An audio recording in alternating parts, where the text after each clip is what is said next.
Is the front-facing camera for the VDR 220. Before we get a fixed mount on the cameras, we like to leave them hang with some slack until we get all our cables ran. We do a functions check, make sure the system's up and running, and then we do a camera mount. Specifically with the Kenworth T880, we will mount them right here dead center. There is a factory emblem which shows the center of the windshield, give the best view for the customer. So with the front camera, we went ahead and run the wires up on the dash, or upper portion of the dash, traced the cameras. We went ahead and mounted some zip ties and some stickies to give it a little extra cushion, hold it in from the back so to prevent the wire from falling down. Trace the front cable towards behind the A-pillar, the main frame. So all our cables are behind right here, running through a middle channel that Kenworth has provided for us. So front camera goes down here. We also have our secondary camera in the back. Went ahead and measured the windshield to get the exact measurement of the middle.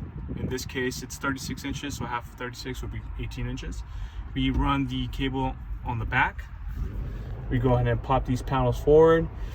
When you pop these panels forward, there is some little channels of wiring. We go in and follow that wiring just to keep everything factory. Trace the cables into the B pillars and C pillars back here, and all our cable and wiring be back at the A pillar, which all the cables go down, and I'll show you the secondary part. So once we make our way towards the A pillar, everything's kind of coming together, and what we do is we take the front cluster, depending on the year and the model, out, and it's kind of our access point where we fish out all our cables, and you can actually see some cables right here. Fish all our cables out. These are just the front cameras, power, and we take all our wiring out and we actually put it behind the cluster. We give it a nice service loop. Our standard is about 8 inches service loop, just in case we have to come back and give some more slack. So we wire all our excess wiring up here to avoid any bunching up of the cables. Then when we get into the power ground ignition, depending on the year and the model, the ground, there is a black wire and there is a metal pole right here in the back. That's part of the chassis. It's a little hard to see right there. We went ahead and took an eyelid and we scratched the ground to give it a perfect contact, and then we tap it in with a 5/16 tapping screw, right? So that's our ground.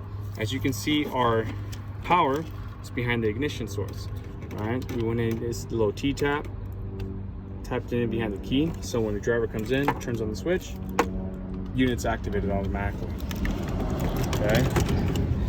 We have our power source down here. We also have our VDR recorder mounted right here. Secondary part is we went ahead and, per client's request, made a pilot hole on the top of the dash, so everything looks kind of sleek and custom. You don't see no excess wires or cables coming out. We mount everything, so all our wires are ran from top, back, A pillar. We do our service loops, so there's no excess cable. Cable that needs to go attached to the VDR or the recorder comes in through here. We go ahead and use some loom to make it look factory nice, and mounted right here, so the customer sees no excess wires. They just see a nice sleek custom job. And then we make our way towards the bottom right here, where we go ahead and tap ignition as well. We went in and tapped it to the factory. It's a factory edition where the Kenworths, if they have an Omnitrax or a telematic device, we can actually tap into this. So there is no wires pinching, there is no wires getting excess power, ignition, or interrupting with the truck. And that's the installation of VDR 220.